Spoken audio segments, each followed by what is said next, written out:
we took 2 weeks off, and I had Thanksgiving break, so I watched a lot of movies. Let's hear about them. We watched a lot of movies. I watched watched one on HBO Max. I watched the new Little Richard documentary, which is very interesting. If you're interested in, I don't know, so many things. Wop and boom. Yes. If you're interested in that, you're gonna get it in spades. The history of rock and roll and civil rights and gay rights and evangelism and so much like history rolled into that man's life because he lived a long time and was sort of a part of so many things. Right. That it's definitely like racism. Like, was he gay? He was openly gay in the 60s.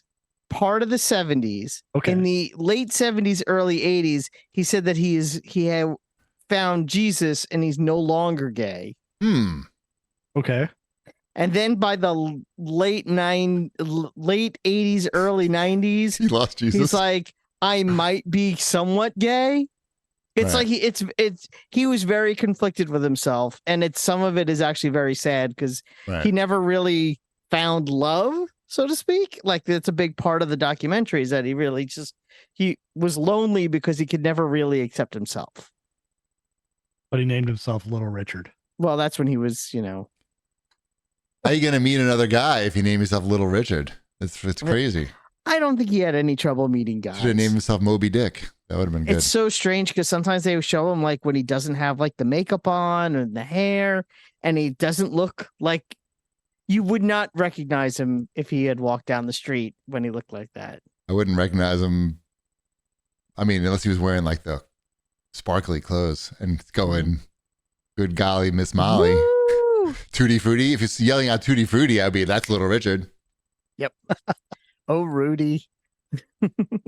And if he was in the 70s and he had a penis in his hand, I'd be, yep, that's Little Richard. Little Richard. Walking down the street with a penis in his hand. Yep. Not just some guy's penis, not just like a detached I understand. Penis or his penis. Yeah. All right, what else? I did watch the Blue Beetle movie on HBO Max. That's got to be mediocre at best. That is a good way to describe it. I really wanted to like it more than I did.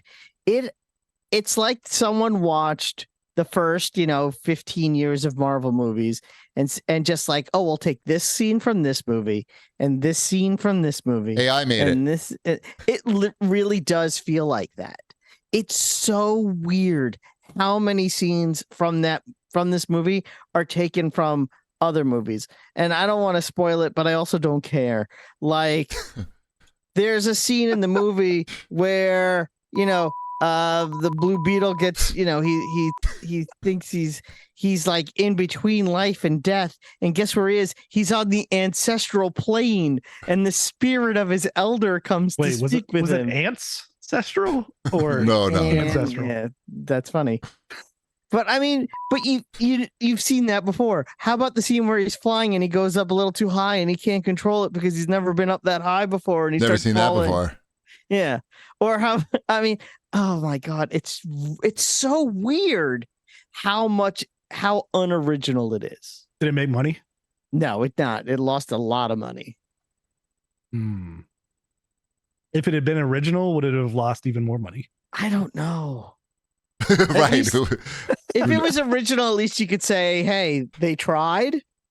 But honestly, like, do we need a Blue Beetle movie? Is anyone really looking? What's the percentage of the population that's looking for a Blue Beetle movie? I mean, you have all these stories that we could be telling about, and literally anything in existence or in our imaginations. Does it become like their version of Deadpool? No, he becomes their version of Spider-Man. Yeah, right. But sure. If nobody liked Spider-Man. No, that doesn't exist. That's what I'm saying. Like he's young and handsome. He's like young, handsome, wisecracky, flipping around guy. But like, you're not gonna. He's also Mexican. He's like the only Mexican superhero that's that's prominent. The most prominent Mexican superhero. No, what about that guy from Justice League? Wasn't there a guy like in Super Friends? There was. What was his name? I forget. That's racist. I know. You should know. It was there a guy? Yes. But he wasn't. Was he Mexican? See, now that's racist. I want to. Yeah, no. Super Fred's Mexican. I'm going to type it in. See what it says. Oh, there's a Family Guy clip about it. El Dorado. He was like a bullfighter. I didn't imagine that. His abilities are illusion casting and optic force blast. He had green pants and Slight a red cape. racism. No, he had shirts. Oh, yeah. That's right. Yeah, no I shirt. know. I know what he looked like. I just couldn't think of his name. But yes, Blue Beetle. I like Blue Beetle as a character. There's a lot of interesting stuff that could be done. They just didn't do any of it. I don't know. Big shock. Exactly. I watched this next movie also. I know you talked about it briefly. Okay. But I watched The Killer. I think we talked about it off the air, right? Did we talk about it off the air or on the air? I don't know. But I saw David Fincher's The Killer, and I know you did. Mm-hmm. And I like that movie. That's a good one. It's very stylish. And yes, you talked about it on the show. Okay. You talked about watching it with your wife. Right. And yeah. My neighbor came over too. It's like The Professional, but at a much smaller scale. So don't expect, and not as good. The Professional is like, one of the greatest ever. And there's a little bit of John Wick in there also. Yep, for sure. It's well done certainly for like a movie that is streaming on Netflix. That was a Netflix produced movie. Like, it's great. It's not as good as The Professional. You're not going to be angry that you watched it. You won't feel like you wasted your time. Robin Quivers didn't like it. She panned it. Robin from the Howard Stern show. Oh, she panned it. But I think when it's the kind of movie that when it's over, you've already forgotten about it as soon as the credits start rolling. No, I was thinking about it. I was just trying to make sense out of all of it, like because it's not super straightforward. It's there's a lot of talking and you're just trying to figure out what it's all about. I liked it because it's, I don't know. I think it's a little more deep than that, but I'm not thinking about it right now. Let's put it that way. After a week, I stopped thinking about it. Anyway, I would definitely recommend watching, and it's less than 2 hours. Yes, it is. It's an hour and 59 minutes. Huge plus. I watched because I watched a lot of shit. I watched the Please Don't Destroy movie, which is on Peacock. Please Don't Destroy is part of Saturday Night Live. Essentially, it's a Saturday Night Live movie. It's like three guys, right? It's the three guys. The three nerds. The three nerds. They gave them a movie. It's short. It's like an hour and a half, which is what it should be. It's cute enough, but I don't know. I didn't laugh out loud. I saw there was a big deal on Peacock subscriptions. Was there? Yep. Yeah, but it's with commercials. You don't want that. I didn't want it either way. Actually, he would prefer the commercials, I think. No, it doesn't make any sense. I'm probably not going to watch that with or without commercials. That makes sense. What else? You watched Barbie? I didn't. Oh. I watched Barbie. Ship did. Have you guys seen Barbie yet? No. Nope. Barbie's really good. Is it? It is. I'm the only person in my house that hasn't seen Barbie. All right, Barbie is really good. Yeah, that's a fun movie. That they did a good job with it. The casting is perfect. The visuals are entertaining the entire time. Yeah, it's got good musical numbers. You like a good musical? I'll watch it. I'm going to watch it when it comes to Netflix or whatever. I don't have to give them money. I'm trying to remember what it's coming to. Who made it? Who made that movie? What studio? Is that Universal? As long as it's not coming to Peacock, I think I'm good. I'm not sure who made that movie. Mm-hmm. They made a lot of money on that movie. The people who made that movie. Yes. Yes. It's. I don't know. It was on sale for like $10 on Blu-ray at Target. So sorry. I splurged. It was one of my Black Friday month purchases or whatever. Nice. However long that lasts now. Right. Oh my God. It was Warner Brothers. So it'll be on HBO Max. Maybe if they decide to put it on there. That's true because it'll be on there for like a week. They're licensing out everything now. So I'll catch and it also for free. I think I lose 4K on HBO Max in like 2 weeks or something. Why? Yeah, if you want 4K, you have to pay more. Those fuckers. I got that email. I don't think I did. Changes coming to your account. Wait, I got to see. Is that everybody? That's 4K. You said HBO. It's not called HBO. It's called fucking, what's it called? Max? Max. 4K It's called Max. fucking Max. I'm never going to find that in an email search. Forget it. Nope. A You can do million that on fucking your own things. time also. I don't know if that's really something that's appropriate to do right now. My nightmare is now I'm going to go, like Barbie's going to come out. I'm going to go to watch Barbie and I have a week to do it because it's going to get licensed out somewhere else and it's not in 4K. And then if I'm not going to watch that in 4K, I'm not even going to watch it. How sexy is that movie on a scale of 1 to sexy? It's not overly sexy. I mean, there's good looking people in it. That's fine. And it's not a kids movie per se, but my kids watched it and like it. I mean, like they're in bikinis and stuff. Yeah, and it was fine for kids as well. Like some of the jokes are going to go over their head certainly, but the cunnilingus jokes. They still thought it was. I mean, there's stuff we about we them had some controversy. not having genitalia. Yeah, genitalia. Yeah. It came up. This movie came up during our Thanksgiving dinner, and part of the conversation was because it's the highest grossing film of the year, and a lot of people really like it. Does it deserve a Best Picture nomination? I'm Barbie? not saying it should win. Yeah, but does it deserve a nomination? No, because people don't know anything, and they will spend billions of dollars on the shittiest shit that ever could have been out of this fucking movie studio. But I'm not saying that's Barbie. No, I'm not saying that's Barbie at all. That's what I'm saying. But you're talking. There are a lot of things like that. I'm just saying, like, is this movie? It's an unusual movie to do this well because it's not everything that you just said. Movies that make $1 billion are. For that reason, do you think it deserves a nomination? No, it should only be nominated based on merit only, not on financial reasons. Well, that's could Thank be. you. Both those things could be true. No money. I mean, it's good. I wouldn't say would win a Best Picture award. I'm not saying it would win. I'm saying, but should it be in the why are we nominating things that aren't going to win? I'm tired. I'm tired of this thing with awards. It's like we do that a lot. I was going to say it's good for business. Movies that are nominated for Best Picture, and like there's only like 3 of them that have a shot to win. It's good for business. Like if the Barbie, it's good for every business in general. Like if Barbie gets nominated for something, it's good for Barbie. It's good for the Academy Awards because it's a popular good for movie. Those things, but it's bad for the art. Participation. Yeah, it was participation ribbons that shouldn't be there. Yes. But I understand. Yes, I understand the business economics of it. It's just it's a little bit silly. Sure. So sure, it should be nominated. Best Why Picture, not? Best Actor, Best everything. Everything. Excellent. Best So what's this other thing that's on this? I also watched. It's Christmas season now. So I'm there's familiar Christmas with that. Yes, everywhere. So we always watch the new ones every year. So this is the new Ludacris Christmas movie. Oh, that's the Ludacris one. I wasn't sure if that was the Ludacris one or the Eddie Murphy one. No, the Eddie Murphy one doesn't come out until this Friday. Oh, I'm sorry. I didn't mean to offend you in your religion. Yeah, it's coming up.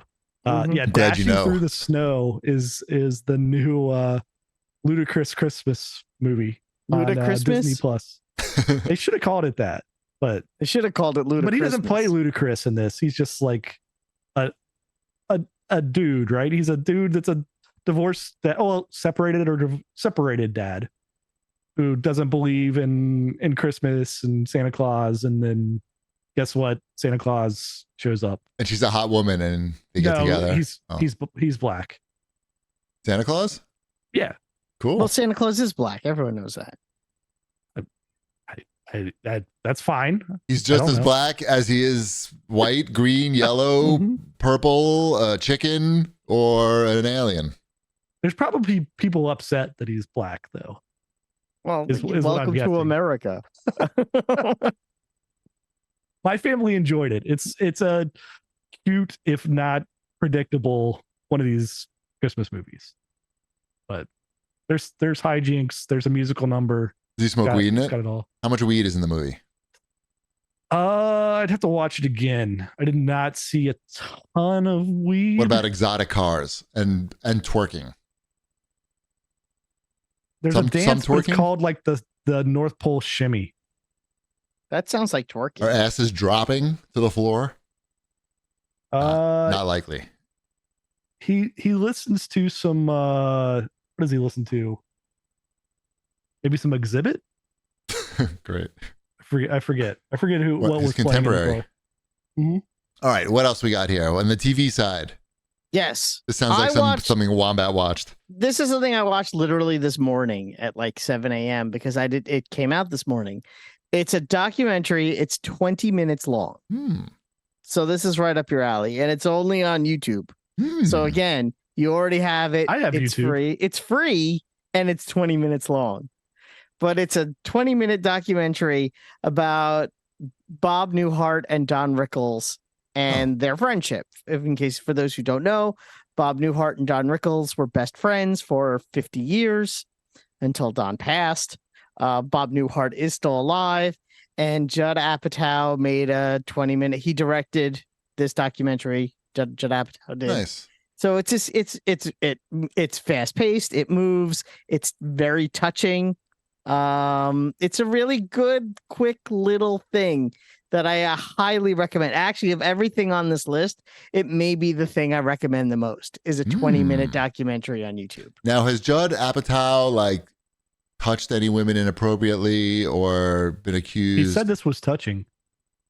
Womp womp. Not that I'm aware of. He's in the clear. I can't remember. Some of these guys. He seems to be a pretty. I mean, he's been married to Leslie Mann forever, and they have their 2 kids who are almost adults now. So, yeah, but it's really good. It's really cute. It's you get to see a lot of fun Don Rickles footage, which is always fun to see because he's very funny. Cool. And was very funny. Yep. And you get to see Bob Newhart's house. And he still makes jokes about Don, even though Don's been dead for like 3 years. And that's also kind of funny. Bob and Don, it's called. Bob and Don. Yep. What else? That is on YouTube. I watched Scott Pilgrim Takes Off. That is the Scott Pilgrim. I don't know what to call it. It's not really it's not a reboot, and it's not really a sequel. It's a cartoon, isn't it? Yes, it's a cartoon. It's a series. I think there's 8 episodes. Yes, the Scott Pilgrim cartoon. If you enjoyed the movie, you'll very much enjoy this series. It is on Netflix. I thought it was kind of great. So did my daughter. We both have been talking about it, probably too much. And the soundtrack's really good too. All new soundtrack. Right.